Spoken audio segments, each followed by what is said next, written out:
There's a preacher whom probably everyone in here knows. I had a vision about him last year. And in the vision, I saw him in his home. Remain standing, everyone that can. And in the vision, I saw him in his home.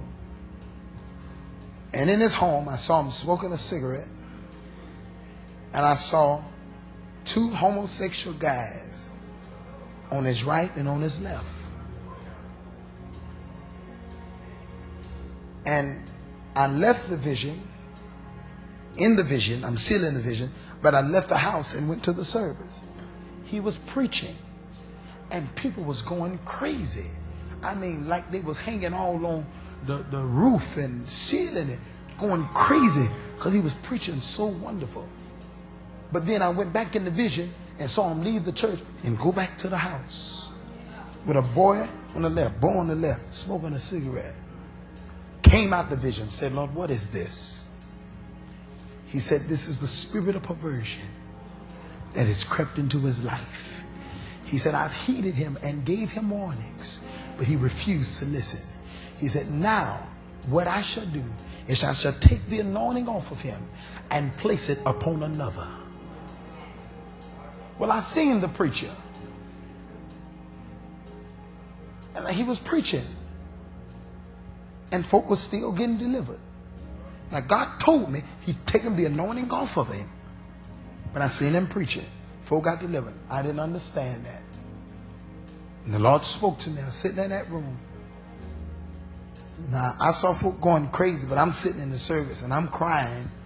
And I wasn't crying because I felt the presence of God. I was crying because the church is so deceived that we don't know the presence of God. I said we're so deceived that we're shouting, we're screaming, and we don't know the difference between the genuine presence of God and gift. Huh? A lot of folk don't have presence, they just have gift.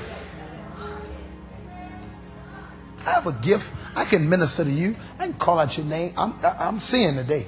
I can call out your name and addresses, make you shout, make you give millions and billions and trillions of dollars.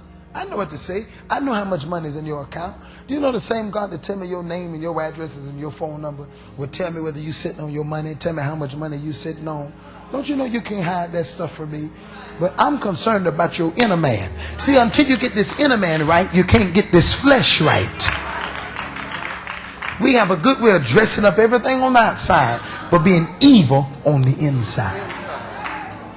I see this preacher still operating, preaching, still called around the country, preaching, going crazy.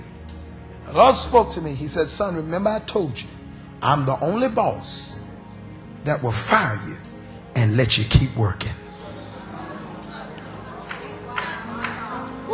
You don't play with God. I told God, whatever you do,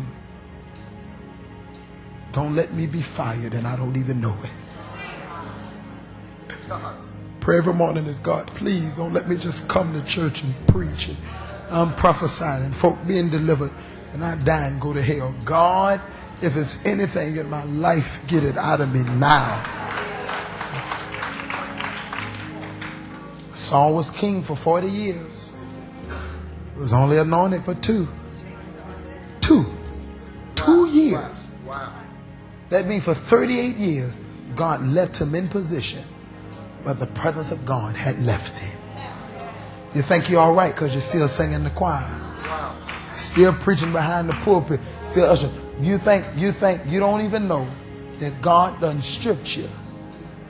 Adam, the day you eat the fruit, you shall surely what? Die. Adam was still walking. He was a walking dead man.